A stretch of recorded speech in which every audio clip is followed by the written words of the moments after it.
Kita pengen ada jalan tengahnya. Daripada begini-begini terus Pak, nanti ujungnya gimana ujungnya? Ujung jadi korban nanti ujungnya. Nah itu mungkin masukan buat kita semua. Terima kasih pimpinan.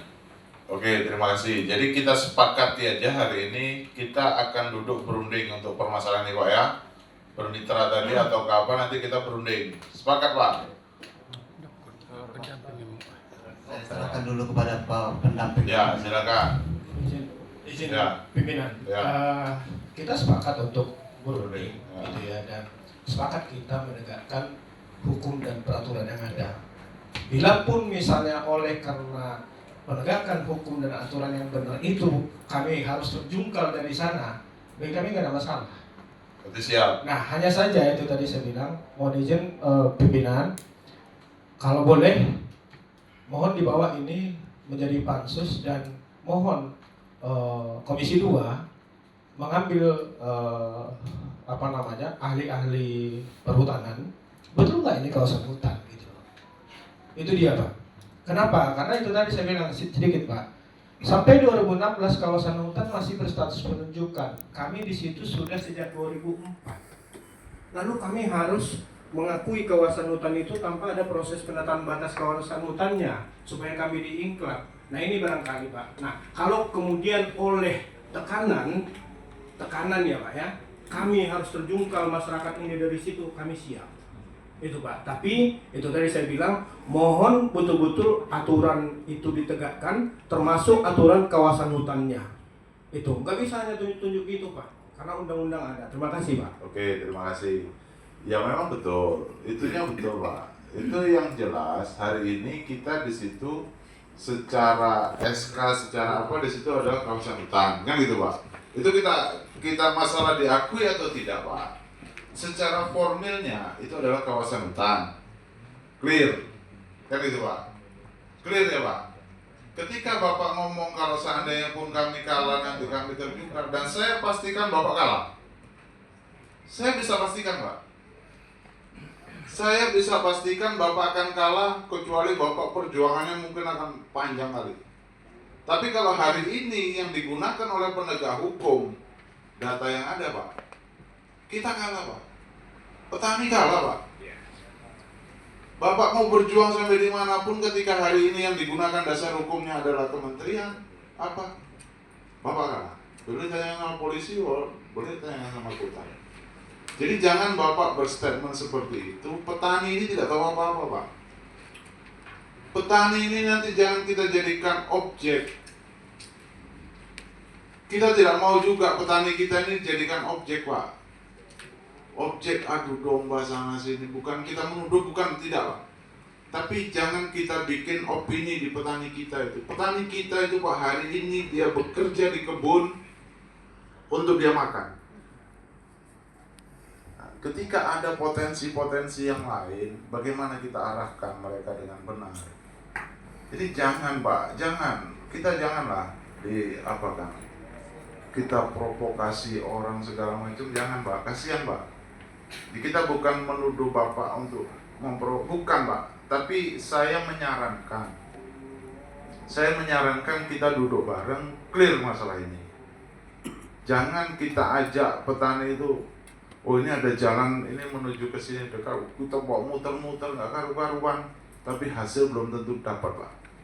Kalau bisa hari ini petani kita ini dia menuntut hari ini, besok ada kepastian, ada kejelasan, dia bisa menata hidupnya ke depan, bagaimana anak-anaknya bisa sekolah, bagaimana dia makan ke depan, itu yang kita pikirkan. Tapi petani jangan kita bawa sampai ke ranah yang jauh betul sehingga mereka pun akhirnya apa? Akhirnya konflik ini terjadi dan mereka ketika mereka memang merasa dizolimi, perut lapar, akhirnya apa Pak? Darah Pak itu Bapak. Jangan Pak. Kami mohon itu Pak. Jadi kita clearkan duduk. Kalau menurut saya Pak, kami dari Komisi 2, kami bisa Pak bikin pansus. Kami selagi bekerja untuk masyarakat, kami siap. Jangan dikira kami tidak siap bekerja untuk masyarakat Pak. Hari ini terjadi pertemuan hari ini di sini karena kami siap bekerja untuk masyarakat.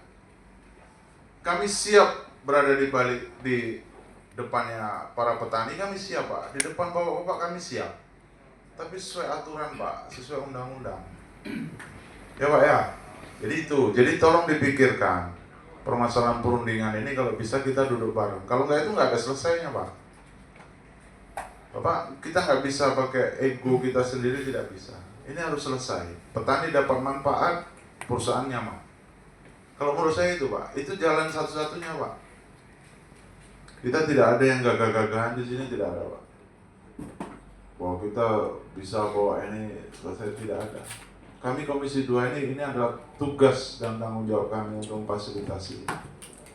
Ya Pak ya, mungkin itu sebagai apanya. Jadi tolong dipikirkan, kalau memang iya kita sepakati Pak, kita bikin notulen bahwa setelah pertemuan ini kita minta kepada perusahaan untuk menghentikan semua aktivitasnya, menahan diri, petani juga seperti itu, kemudian kita akan berunding, nanti polanya seperti apa, apakah akan kemitraan atau apa, atau memang kelompok tani mau nuntut secara hukum hak-haknya, dan saya pastikan itu tidak bisa.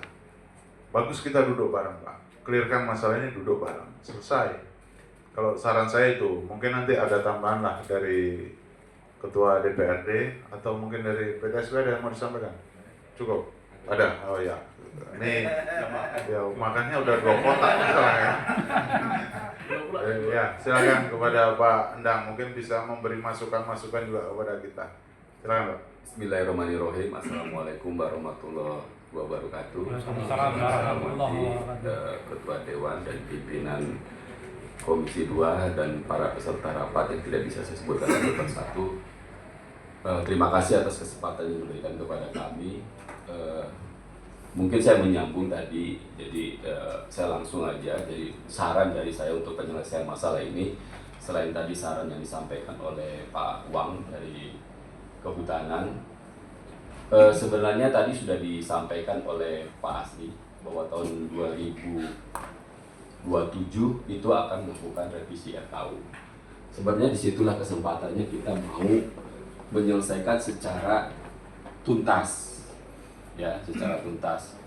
Jadi apapun diskusi kita kali ini, kalau tidak dituangkan di dalam RKU, ya, itu sama aja nanti seperti yang tadi disampaikan oleh Bapak itu nggak akan selesai. Gitu.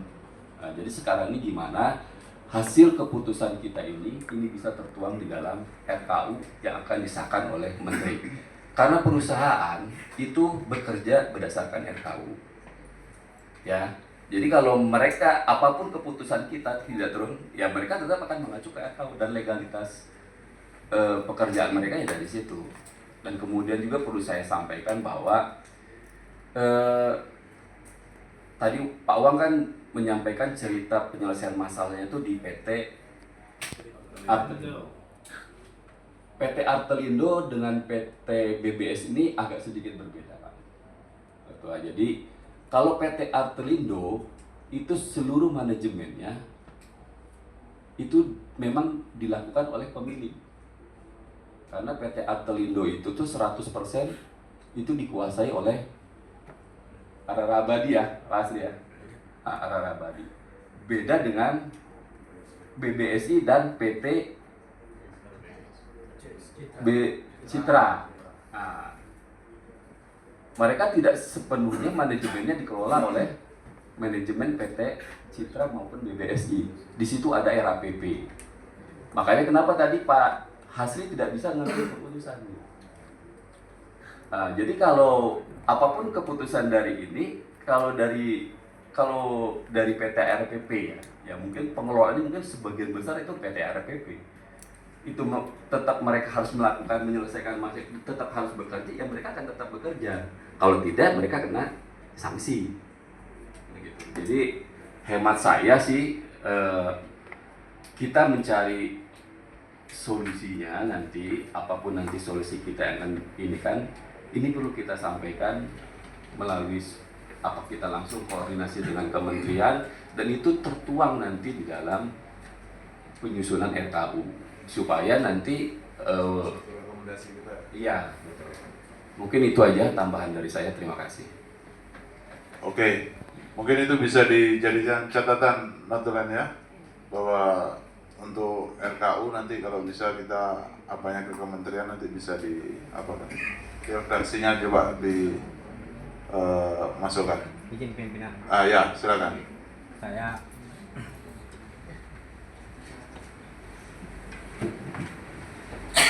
Dari kelompok tani Pak ya. Dari kelompok tani Pak. Jadi dari tadi saya mendengarkan pendapat dari ketua kami. Kenapa ketuanya tidak oke tentang masalah itu tadi dibagi, dimasukkan ke pemuding. Perlu pimpinan ketahui. Desa Talang Tujuh Dua Tangga itu empat dusun ke 5. Empat. 3 dusun Pak Ketua. Itu masuk dalam kawasan. Jadi kalau kita